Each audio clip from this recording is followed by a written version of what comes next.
नमस्कार, जेके 24/7 में आपका स्वागत है और न्यूज रेड के साथ न्यूज एट 1 के साथ मैं शीतल शर्मा। इस वक्त दिल्ली से बड़ी खबर आपको बता दें, दिल्ली विधानसभा में सीएजी की रिपोर्ट पेश कर दी गई है और आज सुबह से ही दिल्ली के अंदर विधानसभा में जबरदस्त हंगामा भी देखने को मिला है। दिल्ली विधानसभा में आज सीएजी रिपोर्ट पेश कर दी गई। जो वादा सरकार ने किया था वो आज पूरा किया गया है और आज मुख्यमंत्री रेखा गुप्ता ने ये सीएजी की रिपोर्ट पेश की है। पूर्व सरकार पर लापरवाही बरतने का आरोप भी इसमें लगा हुआ है और पिछली सरकार ने रिपोर्ट को रोका। स्पीकर ने कहा है कि पिछली सरकार ने रिपोर्ट को रोका है और उसी वजह से ये रिपोर्टें सामने नहीं आई थी। 14 रिपोर्ट पेश करने की बात जो है वो सरकार की तरफ से कही गई है और फिलहाल पहली रिपोर्ट जो है वो कथित शराब घोटाले मामले पर आज पेश की गई है, जिसमें कुछ शीश महल का जिक्र भी किया गया है। तो कुल मिलाकर यह रिपोर्ट जो सामने आई है, सीएजी रिपोर्ट जो सामने आई है, इससे कहीं ना कहीं सरकार पर, पिछली सरकार पर, जो पूर्ववर्ती सरकार है, आम आदमी पार्टी की सरकार रही थी, उस पर कई तरह के आरोप लगे हुए हैं और इसका खुद उसके बाद इसका जिक्र जो है वो विधानसभा के स्पीकर ने भी किया। उन्होंने भी इस पर पूरा जो मामला है वो सामने रखा। आपको बता दें, दिल्ली की शराब पॉलिसी बदलने से 2000 करोड़ से ज्यादा का नुकसान हुआ है, ये इस सीएजी रिपोर्ट में कहा गया है। दिल्ली की मुख्यमंत्री रेखा गुप्ता ने आम आदमी पार्टी की सरकार के दौरान पेश की गई शराब पॉलिसी को लेकर विधानसभा में सीएजी की रिपोर्ट पेश कर दी है और इस रिपोर्ट से पता चला है कि दिल्ली की शराब पॉलिसी बदलने से 2002 करोड़ रुपए का नुकसान हुआ है। आप खुद अंदाजा लगाइए, 2002 करोड़ रुपए का नुकसान हुआ है, क्योंकि इसी वजह से ये सीएजी रिपोर्ट पेश नहीं की गई थी। बहुत बड़ा इसमें जो राजस्व का नुकसान हुआ है वो इस रिपोर्ट के मामले से, इस रिपोर्ट के जरिए सामने निकल कर आया है। खुद मुख्यमंत्री ने ये रिपोर्ट आज पेश की है। दिल्ली विधानसभा में ये रिपोर्ट पेश की गई, मुख्यमंत्री ने खुद इसको पेश किया गया और इससे ये पता लगा कि शराब पॉलिसी बदलने से 2002 करोड़ रुपए का नुकसान हुआ है, क्योंकि अचानक से दिल्ली सरकार ने पहले शराब पॉलिसी को बदला गया था। पूरी जो लिकर पॉलिसी थी उसको बदल दिया गया था, उसको अमेंड किया गया था। और अब जरा मैं आपको बताऊंगा शराब घोटाले को लेकर सीएजी की रिपोर्ट में क्या क्या है। बहुत महत्वपूर्ण चीजें आपको बताएंगे और इसमें आम आदमी पार्टी सरकार की नई शराब नीति से लगभग 2002 करोड़ रुपए का नुकसान हुआ है और 890 करोड़ रुपए का घाटा रिटेंडर प्रक्रिया से हुआ है।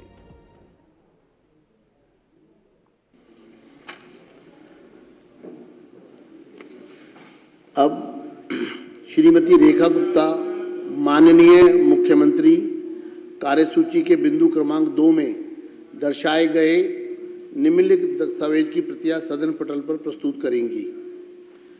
राष्ट्रीय राजधानी क्षेत्र दिल्ली सरकार से संबंधित भारत के नियंत्रक एवं महालेखा परीक्षक का दिल्ली में शराब के विनियम और आपूर्ति पर निष्पादन लेखा परीक्षा प्रतिवेदन वर्ष 2024 का प्रतिवेदन संख्या 1 प्रस्तुत करेंगी।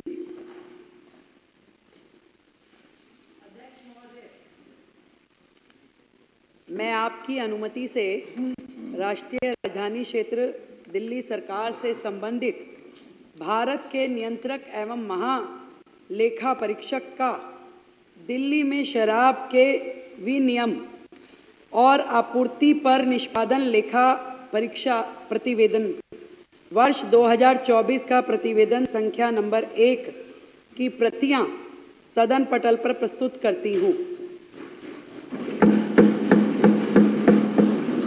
सभी सदस्यों को वितरित की जाए प्रति सीएजी की रिपोर्ट। माननीय सदस्यगण, मैं आपको भारत के नियंत्रक महालेखा परीक्षक की रिपोर्ट को सदन में प्रस्तुत करने से संबंधित पृष्ठभूमि से अवगत कराना चाहता हूं। सदन में सदस्यों को सीएजी रिपोर्ट पर चर्चा करने में सहायता करने के लिए इसको उजागर करना जरूरी है, क्योंकि उक्त रिपोर्ट अब सदन के विचाराधीन है।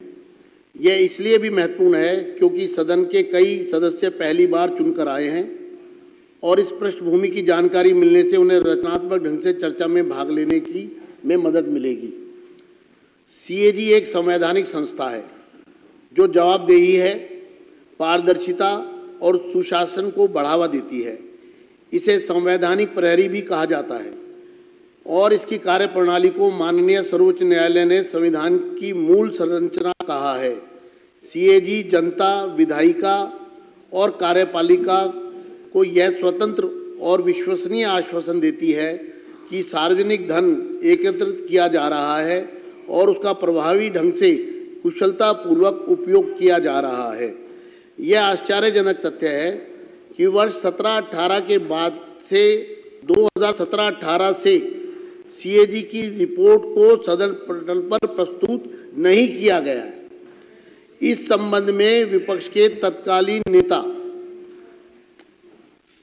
अर्थात उस समय मैं विपक्ष का नेता था के नेतृत्व में तत्कालीन विपक्षी विधायकों ने, जो इस सदन के सदस्य भी हैं, उसमें से 5 सदस्य हैं, ने सीएजी रिपोर्ट को सदन में प्रस्तुत करने के लिए माननीय राष्ट्रपति, तत्कालीन विधानसभा अध्यक्ष, तत्कालीन मुख्यमंत्री, वित्त मंत्री और मुख्य सचिव से अनुरोध किया था। राज्य की वित्तीय हालत के बारे में जानकारी प्राप्त करने के लिए बहुत जरूरी था। मैं इस बात से बहुत पीड़ित हूं कि सीएजी रिपोर्ट को दबा दिया गया और पिछली सरकार ने इस रिपोर्ट को सदन में प्रस्तुत न करके संवैधानिक प्रावधानों का जानबूझकर उल्लंघन किया। इस संबंध में मैं सदस्यों का ध्यान माननीय उच्च न्यायालय द्वारा रिट याचिका संख्या 1821/2024 में दिनांक 24 जनवरी 2025 को दिए गए अपने फैसले में की गई टिप्पणी की तरफ आकर्षित करना चाहता हूं। साथियों, ये जो सीएजी की रिपोर्ट आज प्रस्तुत की जा रही है, वास्तविकता में एक भ्रांति फैलाई गई, जिसको मैं सदन के समक्ष स्पष्ट करना चाहता हूं कि रिपोर्ट स्पीकर को दे दी गई है, लेकिन हाई कोर्ट ने जो टिप्पणियां की है इस पूरे मामले में, उससे आपको स्पष्ट हो जाएगा कि सीएजी की रिपोर्ट को किस तरह से दबाया गया।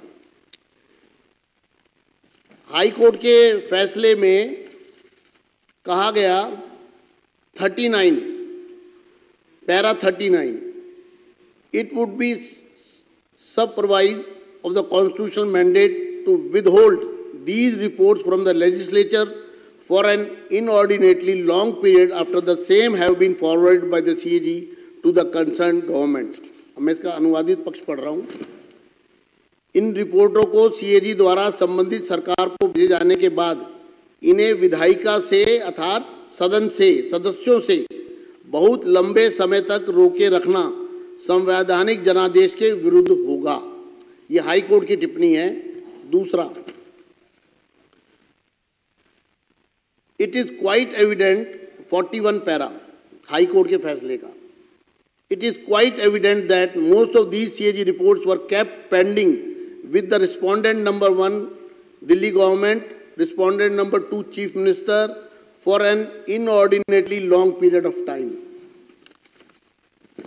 यह स्पष्ट है कि इनमें से अधिकांश CAG रिपोर्ट प्रतिवादी दिल्ली सरकार और प्रतिवादी मुख्यमंत्री के पास लंबे समय तक लंबित रखी गई।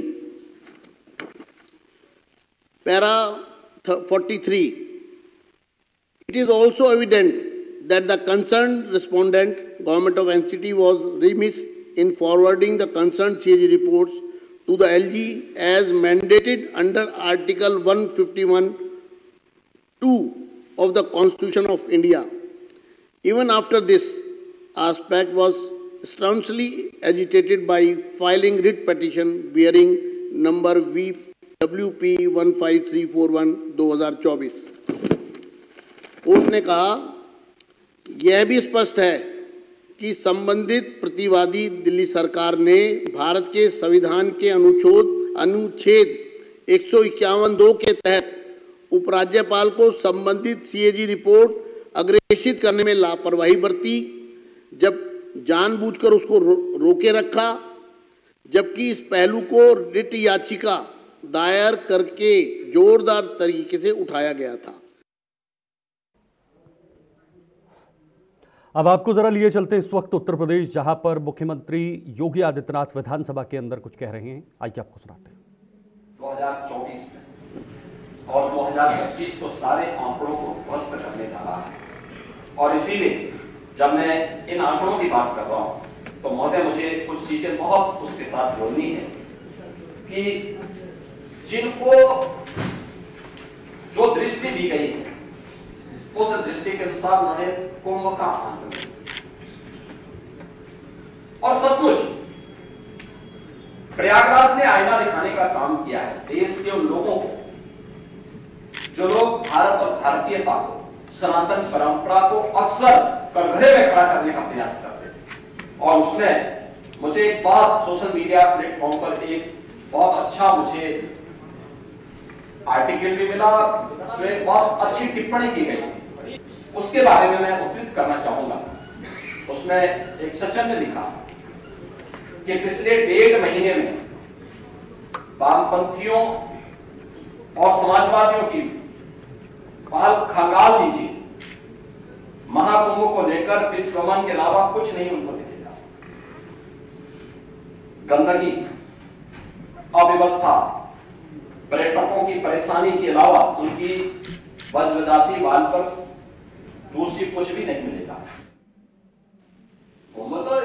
हम लोग आयोजक हैं, हम लोग इस आयोजन के हिस्सेदार हैं। जगह जगह भंडारे लगे हुए हैं, रोज भंडारा खाता था, किसी आश्रम में जाके सो जाता था और फिर सूर्य स्नान करके दिन भर घूमता था। मॉडर्न वाले भी सर आगे क्या दिखा? अरे बैठिए, उस मॉडर्न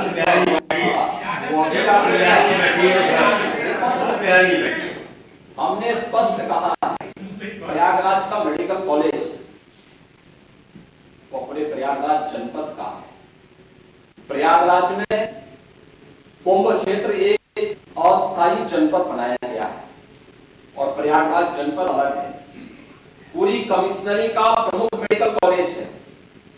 कोई भी एक्सीडेंट होगा, कोई भी बीमार होगा, कोई भी व्यक्ति किसी अन्य नेचुरल डेथ के कारण जाएगा तो वो सारी डेड बॉडी आपके मेडिकल कॉलेज में पहुंचेगी। और इसीलिए हमने कहा ना, जिसकी जैसी दृष्टि थी उसको वैसी सृष्टि नजर आई।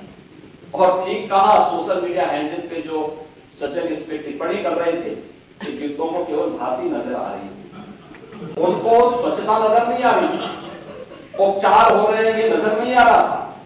तो केवल इसमें नजर आ रही थी कैसे बदनाम कर सके। कोई पार्लियामेंट में कह रहा है हजारों लोगों की मौत हो गई। डिजिटल कुंभ का परिणाम है 28,000 लोगों को उनके परिवारजनों से दिलाने का काम किया। और हम लोग परेशान इस बात कर रहे थे कि घर की पत्नी को वहां गुम करने के लिए लोग गए, लेकिन पता लगा कि वो फिर से डिजिटल कुंभ में गुम करके उनके परिवार से दिला दिया। एक बार में 3 बार दिला दिया। तो इनकी परेशानी तो इस बात को लेकर, तो ये महोदय, ये सभी चीजें वहां पर हम लोगों को इस रूप में देखने को मिली। लेकिन समाजवादी पार्टी का जो आचरण इस देश से था वह, या कांग्रेस का जो आचरण था वह किसी भी दिशा में भारत को बदनाम करने, और मैं तो बार बार कहता हूं कि आपकी लड़ाई बीजेपी से हो सकती है, लेकिन आप बीजेपी से लड़ते लड़ते कभी भारत से लड़ने लगते हैं। मत लड़िए, भारत देश आपका भी है, जितना अधिकार हमारा है उतना ही आपका भी है।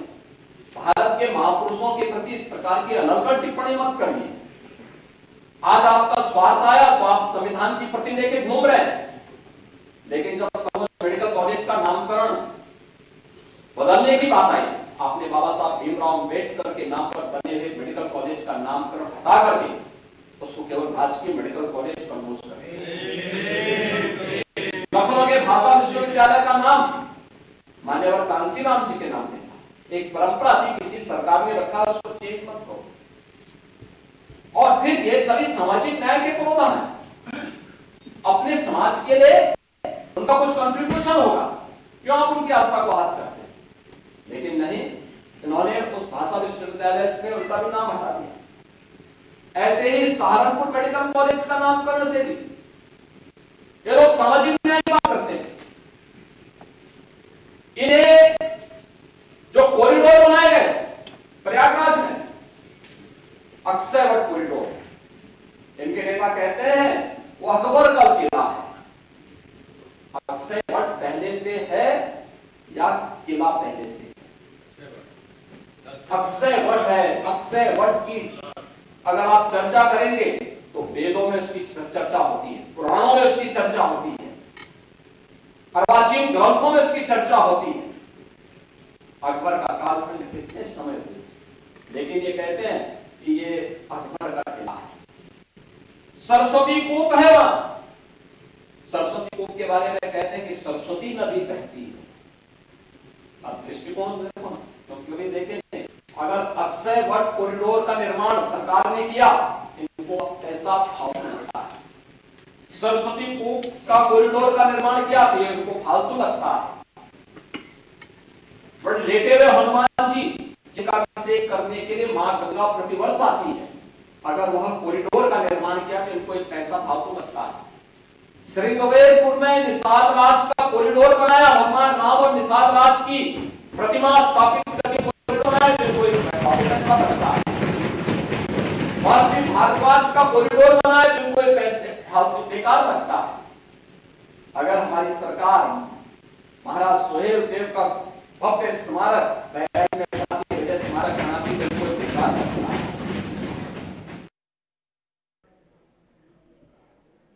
इधर दिल्ली विधानसभा की बात करें, जहां पर आज जमकर हंगामा देखने को मिला और तस्वीरों को लेकर जमकर एक दूसरे पर विपक्ष और पक्ष आमने सामने नजर आए और जबरदस्त हंगामे के बीच कई विधायकों को निलंबित भी करना पड़ा, सस्पेंड करना पड़ा एक दिन के लिए, और ये विधानसभा स्पीकर की तरफ से किया गया है। तस्वीरों को लेकर लगातार विपक्ष जो है वो सरकार पर तंज कस रहा है। आप विधायकों को निष्कासित भी किया गया, कई विधायक इसमें शामिल हैं, इसमें खुद विपक्षी दल की नेता आतिशी भी शामिल रहीं और उन्हें भी बाहर निकाला गया। उसके बाद विधानसभा के बाहर भी विधायकों ने जमकर हंगामा काटा। देखिए विधानसभा के बाहर की तस्वीरें, जहां पर बाबा साहब अंबेडकर हों या फिर भगत सिंह हो, जिनकी तस्वीरें मुख्यमंत्री कार्यालय से हटाने के बाद जो आम आदमी पार्टी के विधायक हैं वो लगातार आक्रोश में नजर आ रहे हैं। और आतिशी ने ये तक कह दिया है कि क्या बाबा साहब अंबेडकर से बड़े प्रधानमंत्री मोदी हैं, जो उनकी तस्वीर लगाई गई है। दरअसल जब अरविंद केजरीवाल मुख्यमंत्री के तौर पे थे तो उनके सामने, उनके पीछे हमेशा 2 तस्वीरें लगी होती थी, लेकिन अब वहां पर पीएम मोदी, महात्मा गांधी की तस्वीर भी लगाई गई है और उसी पर आक्रोश जताया गया है। लेकिन फिलहाल पूरा मामला इस वक्त डाइवर्ट होता हुआ नजर आ रहा है, क्योंकि सीएजी की रिपोर्ट पेश की गई है और ये बहुत बड़ा मामला है। आतिशी ने क्या कुछ कहा है पहले आपको वो सुनाएंगे, उसके बाद आज के खास मेहमान हमारे साथ जुड़ेंगे, उनसे चर्चा भी करेंगे। सुनिए सर। मैं भारतीय जनता पार्टी से पूछना चाहती हूँ कि आपको लगता है कि नरेंद्र मोदी जी बाबा साहब भीमराव अम्बेडकर से बड़े हैं? मैं भारतीय जनता पार्टी से पूछना चाहती हूँ, आपको इतना अहंकार हो गया है कि आपको लगता है कि नरेंद्र मोदी जी बाबा साहब भीमराव अम्बेडकर की जगह ले सकते हैं? इसी के खिलाफ आम आदमी पार्टी ने प्रदर्शन किया और हम सदन से लेके सड़क तक इसके खिलाफ प्रदर्शन करते रहेंगे जब तक बाबा साहब भीमराव अम्बेडकर की तस्वीर उनकी जगह पर वापस नहीं लग जाती।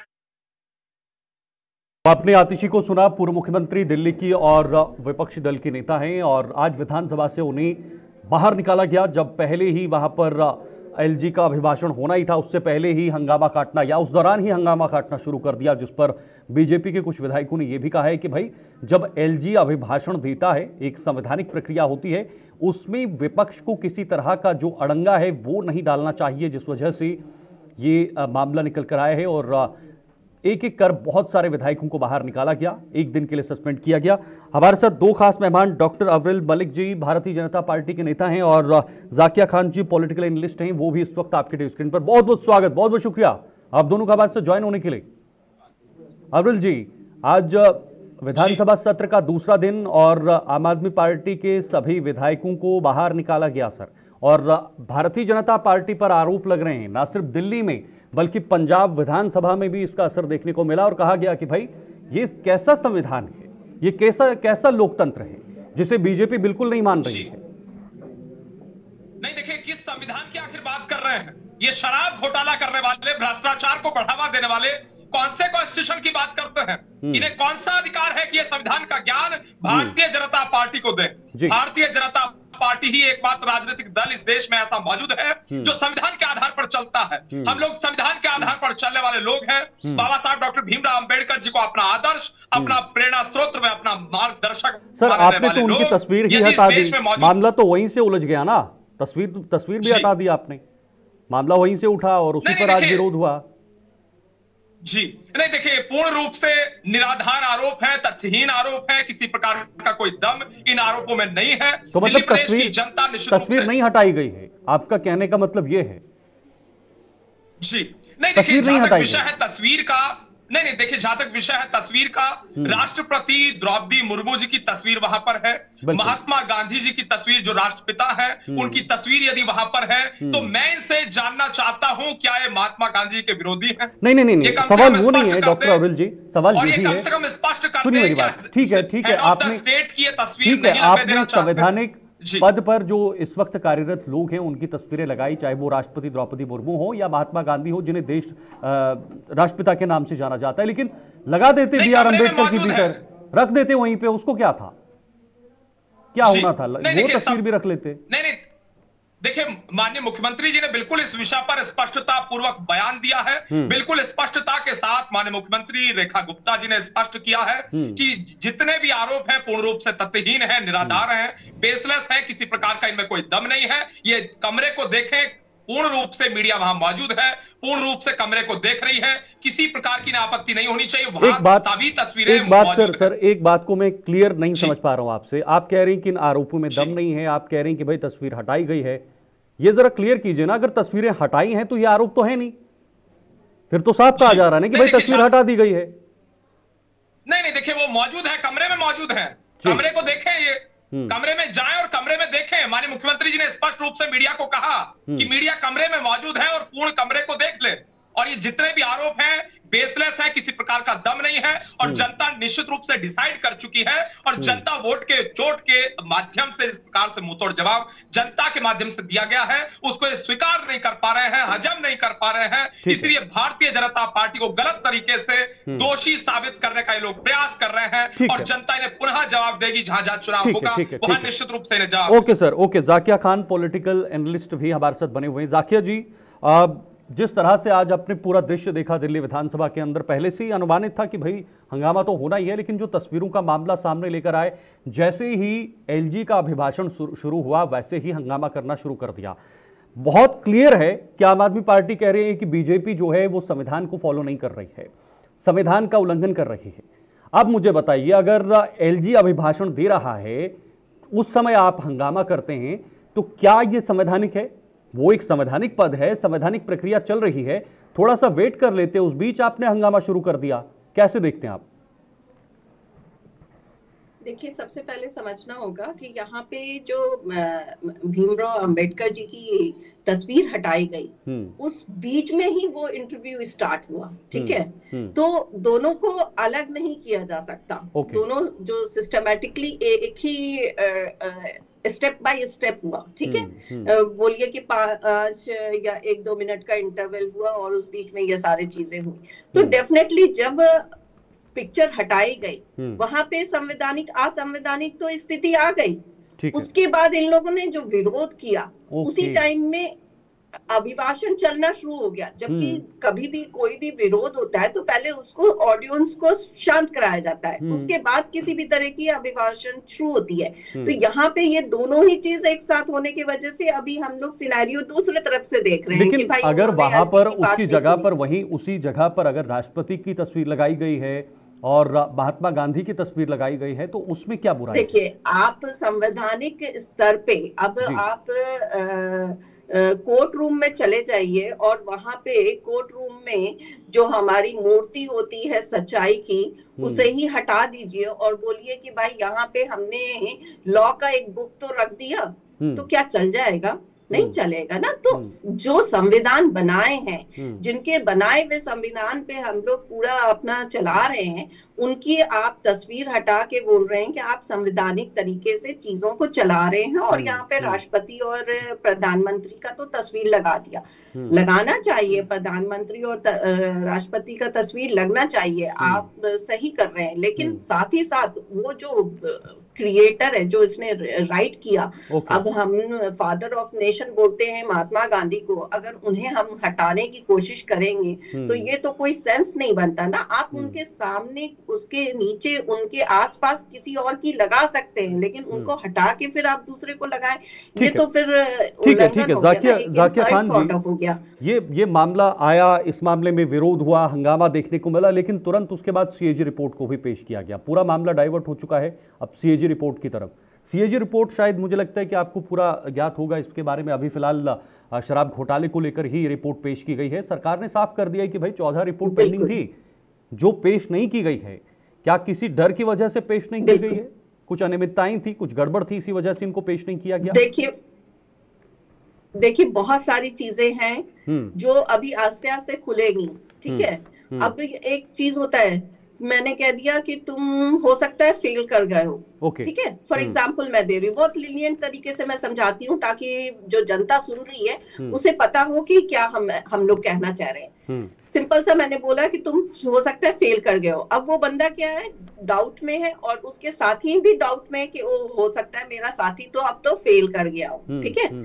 तो उसमें हमने फिर रास्ते से निकाला कि चलो तुम्हारे यूनिट टेस्ट का जो रिपोर्ट है वो ये रहा, फाइनल रिपोर्ट और फर्स्ट टर्म और सेकंड टर्म नहीं दिखाया, ठीक है।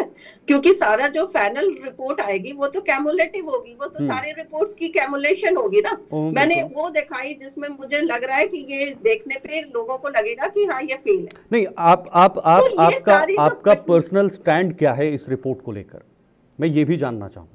देखिए स्टैंड ये है कि कोर्ट के पास अभी सारी रिपोर्ट्स जब पेश हो जाएगी तभी कुछ दूध का दूध और पानी का पानी होगा, क्योंकि आरोप और प्रत्यारोप तो बहुत दिनों से चल रहे हैं। कैग रिपोर्ट में भी आप 14 रिपोर्ट्स को हाइड करना, इट्स अ बिग काउंट। तो मतलब ये भी तो संविधान का उल्लंघन है। सीएजी एक बहुत बड़ी संस्था है, ये भी तो संविधान का उल्लंघन ही है कि आप सीएजी की रिपोर्ट को पेश नहीं कर रहे हैं विधानसभा के अंदर, और आपको करना पड़ता है। ये सरकार की जिम्मेदारी है, आपको अकाउंटेबिलिटी और इन सब चीजों का ध्यान रखना पड़ेगा कि सरकार का राज की कहां जा रहा है, पैसा कहां जा रहा है। बिल्कुल करना चाहिए, क्योंकि आपको पता ही नहीं है कि उस रिपोर्ट में क्या है क्या नहीं है। आप उस चीज को हाइड कर रहे हैं, जनता से भी हाइड कर रहे हैं, लोगों से भी हाइड कर रहे हैं। लोकतंत्र की एक तरह से हत्या सॉर्ट ऑफ है। इस चीज को आप लोगों को उजागर करना जरूरी है, क्योंकि खासतौर से जब आप कोर्ट रूम हो चाहे कोर्ट रूम के बाहर, जो चीज ऑलरेडी उजागर होनी चाहिए वो पब्लिक के बीच में आनी चाहिए, ताकि पब्लिक को पता चले, पब्लिक जो चुन के ला रही है, बिल्कुल पता होना चाहिए। और इसमें तो साफ बनता है कि वो इसमें तो साफ संविधान का उल्लंघन है। 148 का, 149 का, 150 का उल्लंघन, 151 का भी उल्लंघन इसमें है। खुद इसका एलजी ने भी खुद ही अपने भाषण के जरिए बताया है। अवरिल जी, आपके पास आऊंगा, आपसे जवाब लूंगा। पहले मुझे एक ब्रेक पर जाना पड़ेगा, उसके बाद तुरंत आपके पास लौटता हूं। फिलहाल वक्त एक बहुत छोटे से ब्रेक का है, ब्रेक के बाद तुरंत लौटते हैं।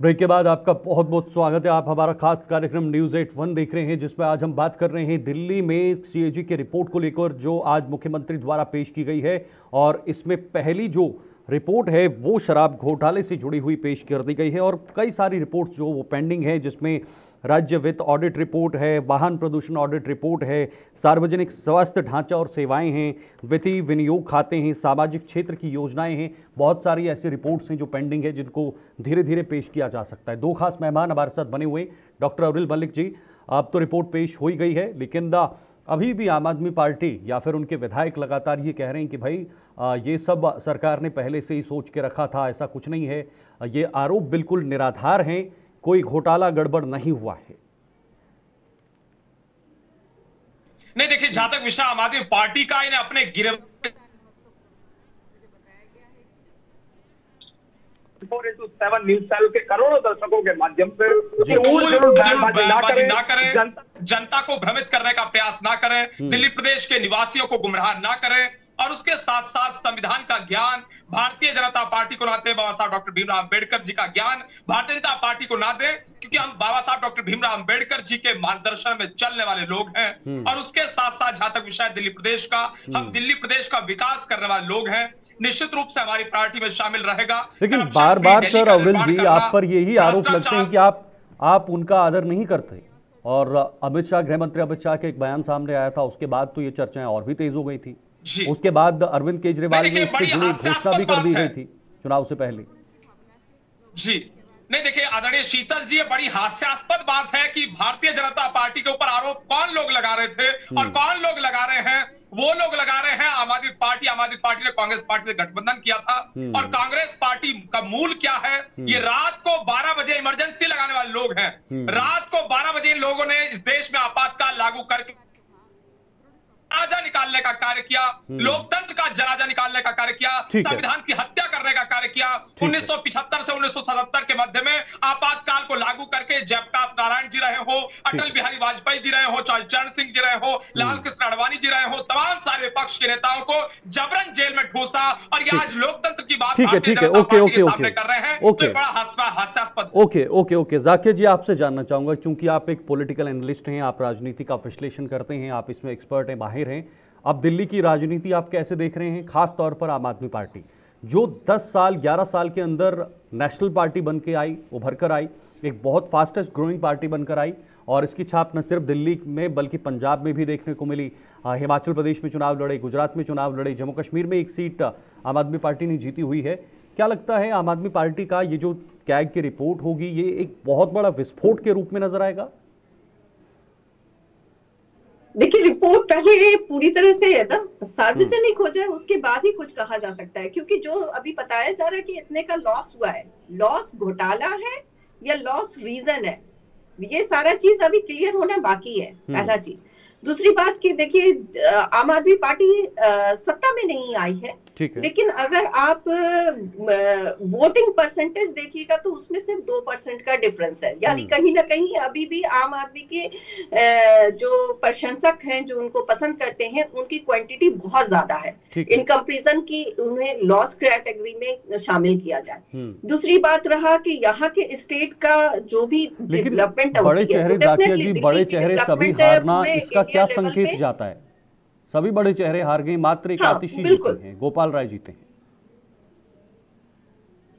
आवाज आपकी कट गई जाकिर जी, मेरे कहने का मतलब था कि मात्र 2 ऐसे हैं कि सत्येंद्र जैन भी हार गए, सत्येंद्र जैन हारे, अरविंद केजरीवाल हारे, मनीष सिसोदिया हारे, अवध ओझा पैराशूट कैंडिडेट हारे, तमाम सारे बड़े चेहरे हारे, ग्रेटर कैलाश से सौरभ भारद्वाज हारे, सबकी सब टॉप लीडरशिप हार गई। शीतल जी का ये प्रश्न है आपसे। बहुत सारी चीजें हैं सर, आपने पूछ लिया। मैं अगर डिबेट करने जाऊंगी तो हमें लगता है कि हमें सेपरेट एक डिबेट की जरूरत पड़ेगी, इसलिए मैं यहाँ पे ये नहीं बताऊंगी कि क्यों हारे और किस वजह से हारे और क्या करना है हमें। मैं जस्ट आपसे ये जानना चाहता हूँ जाकिया जी कि आने वाला भविष्य आम आदमी पार्टी का किस तरफ जा रहा है इस हार के बाद? और अब तो सीएजी, ये तो एक बहुत बड़ा एक डब्बा लग सकता है अगर इसमें रिपोर्ट्स निकल कर आएंगी तो। बिल्कुल, अगर गलत होगा तो गलत का तो गलत सामने आएगा, लेकिन अगर गलत नहीं है तो आप कब तक उसको गलत बोल के ठहराते रहिएगा, ये भी एक चीज है। तो सामने आने के लिए जितना एक्साइटमेंट बीजेपी को है, उससे कहीं ज्यादा एक्साइटमेंट जनता के बीच में है कि भाई आखिर सामने तो आए, पता तो चले कि एग्जैक्टली होना क्या है, हो क्या रहा है। अभी जो वो टुकड़े टुकड़े में बातें आ रही हैं, वो कोई भी क्लियरेंस नहीं है। क्लियरेंस जब तक नहीं होती, जब तक हमारा माननीय कोर्ट उन्हें दोषी नहीं ठहराता, क्योंकि देखिए आजकल का जो लॉ है वो है गिल्टी अंटिल नॉट प्रूवन।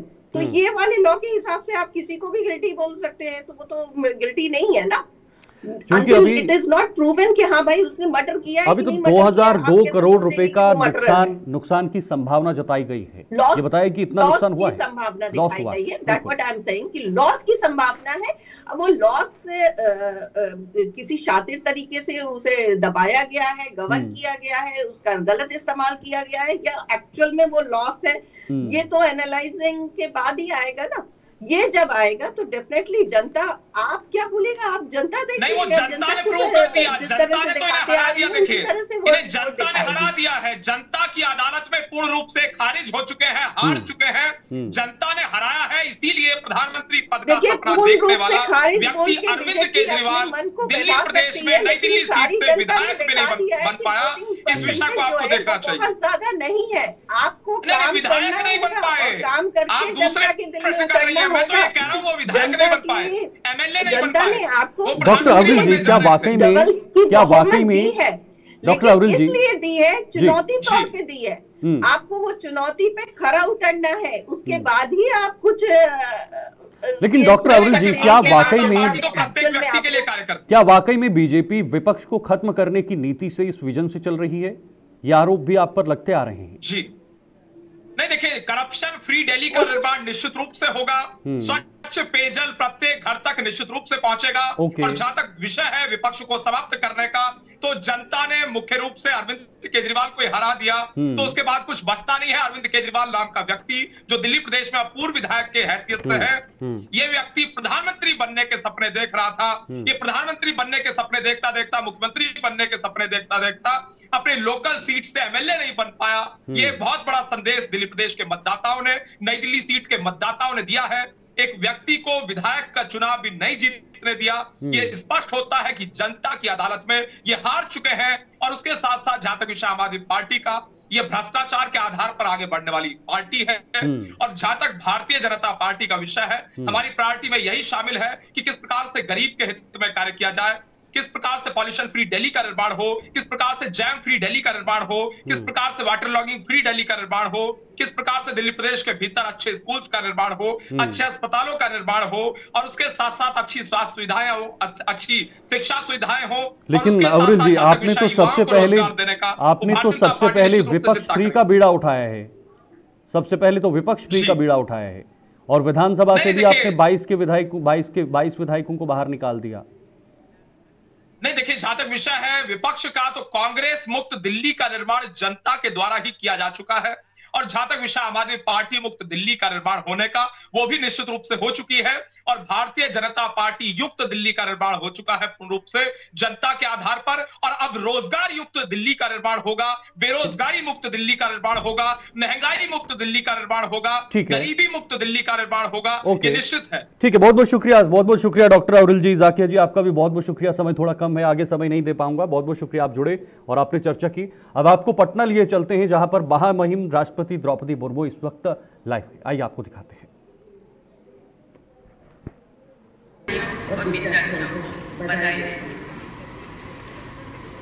इस संस्था का गुणवत्तापूर्ण चिकित्सा सेवा और शिक्षा प्रदान करने का समृद्ध इतिहास रहा है, जिसकी गिनती एशिया के सबसे अच्छा अस्पतालों में होती थी। इस संस्था के पूर्व विद्यार्थियों ने अपनी प्रतिभा, सेवा और समर्पण केवल देश विदेश में अपना और पीएमसीएच का नाम रोशन किया। इसका प्रमाण इस संस्था से शिक्षण विद्यार्थियों को मिले, सम्मान मिले, इसी से प्रमाणित होता है। उन्हें पूर्व विद्यार्थियों ने न केवल पद्म पुरस्कार बल्कि डॉक्टर BCI पुरस्कार और अन्य प्रतिष्ठित पुरस्कार से भी सम्मानित हुए। इनमें से आंखों के डॉक्टर दुर्गम कांति की ख्याति पूरे भारत में। मुझे बताया गया कि प्रथम राष्ट्रपति डॉक्टर राजेंद्र प्रसाद जी अपनी आंखों के इलाज के लिए प्रयोग पटना ले आए। आपने बचपन में कालाजार से लगातार दूसरे हुए डॉक्टर CP ठाकुर इसी संस्था से मिले। उन्होंने कालाजार को खत्म करने का संकल्प उठाया। पिछले साल उन्हें पद्म भूषण से सम्मानित करने का अवसर मुझे मिला। देवियों और सजनों, एक समय था जो बिहार के चिकित्सकों का देश विदेश में नाम था। लोग दूर दूर से इलाज के लिए यहाँ आते। बीच के कुछ कालखंड में यहाँ से अच्छे शिक्षकों का देश विदेश में जाना था। इस कारण लोगों को गुणवत्तापूर्ण चिकित्सा के लिए राज्य से बाहर जाने के मजबूर बना पड़ा। चिकित्सा के लिए दूसरे शहर या राज्य में जाने से कई समस्याएं पैदा होती हैं।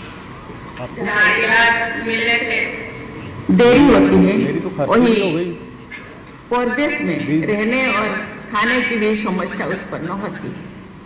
रोगियों के परिजनों के रोजगार पर भी असर पड़ता है। बड़े शहरों की चिकित्सा संस्थानों पर भी दबाव पड़ता है।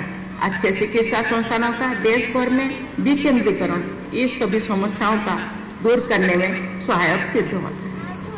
चेन्नई, हैदराबाद, मुंबई और इंदौर जैसे शहर स्पेशलिटी ट्रीटमेंट के केंद्रों के रूप में विकसित भी हुई है। बिहार में भी ऐसे अनेक केंद्र विकसित किए जाने की आवश्यकता है। इनमें से न केवल लोगों को यहीं पर अच्छी चिकित्सा मिलेगी, बल्कि राज्य की अर्थव्यवस्था को भी बल मिलेगा। चलिए, न्यूज़ 8 में फिलहाल के लिए इतना ही। मुझे दीजिए इजाजत। नमस्कार।